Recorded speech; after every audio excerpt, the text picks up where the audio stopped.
नमस्कार जी। Sir Sahib sir. क्या नाम है आपका? मेरा नाम है दासी जूली मोदी। आप कहाँ से आए हैं? हम आए हैं डबरा, जिला ग्वालियर, मध्य प्रदेश। संत रामपाल जी महाराज जी से आपने नाम दीक्षा कब ली? संत रामपाल जी महाराज जी से मैंने नाम दीक्षा ली है 2017, तीसरा महीना 17 मार्च। बहन जी, संत रामपाल जी महाराज जी से दीक्षा लेने से पहले आप क्या भक्ति साधना करते थे? हम किशन जी की पूजा करते थे, हर महीने परिक्रमा देने भी जाते थे मथुरा में, और गुरु पूर्णिमा पे भी हम भंडारा लेके जाते थे और 4-6 दिन रुकते थे। हमारे दोनों बच्चे जाते थे, हमारे पति हैं वो भी जाते थे और हम भी जाते थे। तो ये भक्ति साधना करने से आपको क्या लाभ हुए? किशन जी की भक्ति करते करते मेरे आंचल में क्या है, गठान हो गई थी कैंसर की। तो मैंने छोटे पूरे डॉक्टर पे दिखाई, लेकिन जब डॉक्टर को दिखाया तो डॉक्टर दवा दे देता था, मुझे उससे आराम नहीं पड़ता था भगत जी बिल्कुल भी। एक दिन क्या हुआ, हमारे एक जिया जी हैं वो भी डॉक्टर हैं, तो उन्होंने बोला कुछ नहीं है, ऐसी गठान है, हम इनको इंजेक्शन लिख दे रहे हैं 3, उससे क्या है जी खून वगैरह आया तो वो फट जाएगा। तो उन्होंने हमको इंजेक्शन तो दे दिए भगत जी, हमने एक लगवा लिया, एक में तो हम ठीक रहे, दूसरे में तो भगत जी हम ऐसे हो गए कि 15 दिन तक तो हम पलंग पर डले रहे और हमारा जूस चालू हो गया, इतने चक्कर आने लगे कि हम उठ के खड़े नहीं हुए और हमारी गठान तो सही हुई नहीं। उसके बाद हमारे भगत जी बोले एक काम करो, चलो अपन सियाने पे दिखवाते हैं। तो हम सियाने पे भी गए, सियाना भी है, और उन पे गए तो उन्होंने बोला कि इनको झाड़ फूक सही हो जाएगी। उनने हमें 4-6 दिन तक झाड़ा, पर हमें उससे आराम नहीं पड़ा बिल्कुल भी।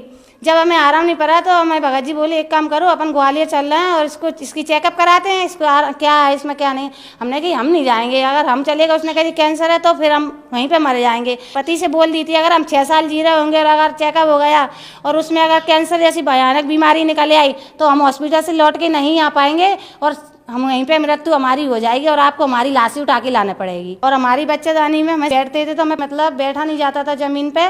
तो हम कहीं बहुत, तो पहले हमने डबरा में दिखाया, काफ़ी पैसा लगाया हमारे पति ने, पर हमको आराम नहीं पड़ा बिल्कुल भी। आपने बताया कि आप भगवान श्री कृष्ण की भक्ति करते थे, फिर भगवान कृष्ण की भक्ति छोड़ के आप संत रामपाल जी महाराज जी के शरण में कैसे आए? सर जी ऐसा है, हम पहले श्री कृष्ण जी भगवान की भक्ति करते थे और उसके बाद हम संत रामपाल जी महाराज जी के चरण में ऐसे आए, सारे लोग जुड़ गए थे। हमारा बच्चा है छोटा वाला, वो जुड़ने के लिए गया। जब वो जुड़ने गया तो हमने उससे काफ़ी मना करी कि बेटा आप नहीं जाओ, सब लोग जुड़ गए, हम अकेले रह जाएंगे। तो उसने माना नहीं, वो घूमने के प्रचार से जुड़ने गया। उसने कही मम्मी जब बड़ा भाई जाता है 4 दिन के लिए पेशी पे मालिक की, तो स्कूल की भी नांगा होती है और घूमने भी मिलता है, और रात में कैसा सफ़र होता है ट्रेन में हमने कभी देखा नहीं है। तो वो घूमने के उद्देश्य से चला गया, उसने ज्ञान नहीं समझा। जब वो बच्चा उधर से लौट के आया गुरुजी के दर से, तत्वती संत रामपाल जी महाराज की दर से दक्षा लेके लौट के आया, तो उसने हमको समझाया मम्मी आप भी जुड़ जाओ इसमें। हमने कि हम नहीं जुड़ेंगे। उसने लगातार सर 15 दिन तक बोला हमसे, लेकिन हमने कही हम नहीं जुड़ेंगे और हमारे से नहीं खाया जाता। तो फिर उसके 15 दिन बाद ऐसी बात कह दी, कहने लगा उसने, फिर 10-12 दिन तक ये बात कही मम्मी आप कुतिया बन जाओगी, कुत्ता बन जाओगी, गैया बनोगी और हम देखेंगे घूरे पे फिरोगी तो हमको बहुत दुख होगा, पर हम कुछ कर नहीं पाएंगे। तो हमने कि किसने देखा अगला जन्म कुत्ता बनेंगे, कुतिया बनेंगे, जो बनेंगे वो बनेंगे, लेकिन अभी तो हमको इंसान का जन्म मिला, उसका सुख तो देख ले कैसा होता है। तो ऐसे हमारे लड़के ने 10-12 दिन कही भगत जी हम ऐसे पागल से हो गए थे कि अगर हम रोटी बस बना रहे हैं तो रोटी बनाते हुए देखते थे कि हम कुतिया बन गए और घूरे पे फिर रहे हैं, काली कुतिया बन गए, पन्नी फाड़ रहे हैं।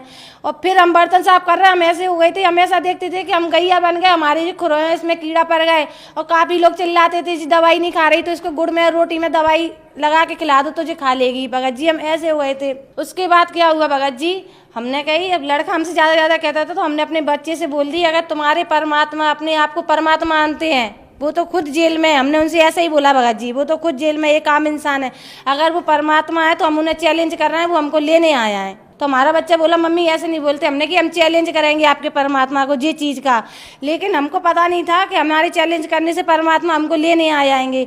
लास्ट फरवरी का दिन था सर जी, लेकिन हम सुबह 5 बजे जगी रहे थे, बेड पर लेटे हुए थे। जगते जगते हमने क्या देखा सुबह 5 बजे कि हमको संत जगत गुरु तत्वती संत रामपाल जी महाराज खड़े थे हमारे बगल में, और हम उठे, मतलब आंखों खुली में देखते हुए हम उठ के हमने बच्चे का लंच बनाया और बच्चा हमारा बड़ा वाला स्कूल गया। जब स्कूल गया तो उसकी बस थोड़ी घर से दूर आती है, तो उस दिन उसकी बस लेट हो गई भगत जी। उसकी बस लेट हो गई तो उसकी दादी बोली घर में किराने की दुकान है बेटा, अगर आपकी बस लेट आ रही है तो दुकान का सामान टांग जाओ। तो हमारा जो बड़ा वाला लड़का है सतगुरु रामपाल जी महाराज जी के दास हैं वो भी, तो जब वो लड़का लौट के जैसे उसने पीठ फेरी, सिर फेरा, घर के लिए आने के लिए, तो उसी की स्कूल की बस आई सर जी, और मेरे बच्चे का ऐसा एक्सीडेंट हुआ कि अगर कोई और देख लेता शायद 2-4 साल के लिए कोमा में चला जाता। जैसे सिर की खोपड़ी का तो पता ही नहीं है कहाँ गिर गई, उसके सिर पे एक बाल नहीं, खोपड़ी कोस दूर गिरी हुई, किसी को पता ही नहीं चला है कहाँ गिरी है, ढूंढने वाला भी नहीं ढूंढ पाएगा, इतनी दूर गिरी होगी। जब मैंने अपने बच्चे को देखा, मैं बाहर ही खड़ी थी, तो ना ही मैंने सिर पे पल्ला डाला और ना पैरों में चप्पल।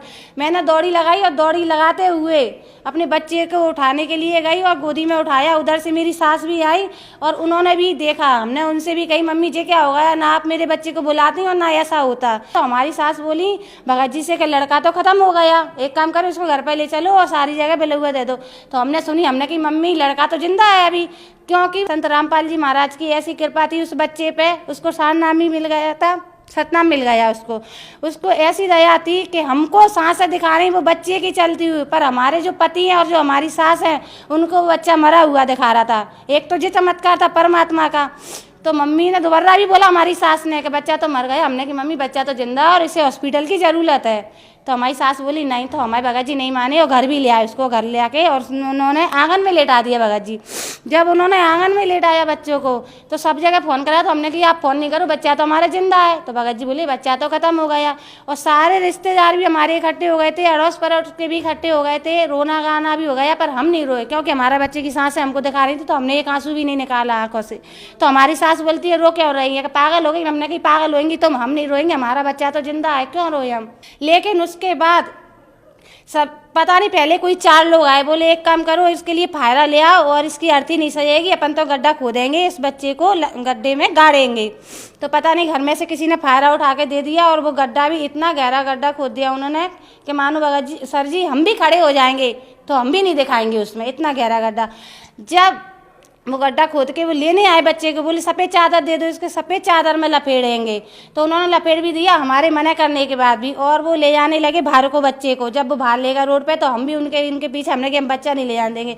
जब हम अपने बच्चे के लिए आगे कदम रखे भगत जी, तो हम अपने बच्चे से उतनी दूरी पर हो जाए, यानी पीछे को बढ़े।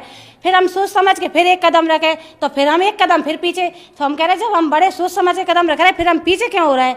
तो हमने जब पीछे मुड़ के देखा तो एक बाबा चले आ रहे थे जो वाइट कलर के बिल्कुल सफ़ेद कपड़ा पहने, जिस कपड़े में एक दाग नहीं, उनकी इतनी लंबी लंबी ठोड़ी थी, सिर पर टोपी थी और चले आ रहे। उनके हाथों में एक ऐसी लकीर थी कि जो हमारी सांसों से टकरा रही आके। तो हमने कही ये कैसी लकीर है कि जो हमारे सांसों से क्यों लग रही है। फिर हम अपने बच्चे को तो भूल ही गए क्योंकि वो तो परमात्मा थे, रामपाल जी महाराज जी तो परमात्मा थे, तो हम अपने बच्चों को भूल गए। बच्चे को भूल के हमने कि हम इन बाबा को बुलाएंगे नहीं, जी बाबा तो हमारे इधर अपने आप आएंगे, जी हमारी आत्मा बोली अंदर से। तो हमने उनसे बोला कि रुको बाबा, तो वो रुक गए। हमने कि हमने अपने हाथों से एक पैरदान बनाया है, हम आपको उस पर बिठा रहेंगे। तो हमने उस आसन को भी निकाला और जब वो बाबा वहाँ थे चौक में, हमने उनको उस पर भी बिठाया सर जी। जब वो बैठे तो हमने उनसे पूछा भी कि बाबा आप क्या खाओगे। तो उन्होंने जी भी कहा बेटा भंडारे में आप जो भी बना के लेके आओगे हम वही खाएंगे। लेकिन जब जे आत्मा तो परमात्मा की है, आत्मा बोली कि नहीं इस बाबा को तो खीर पसंद है तो हम खीर ही बनाएंगे।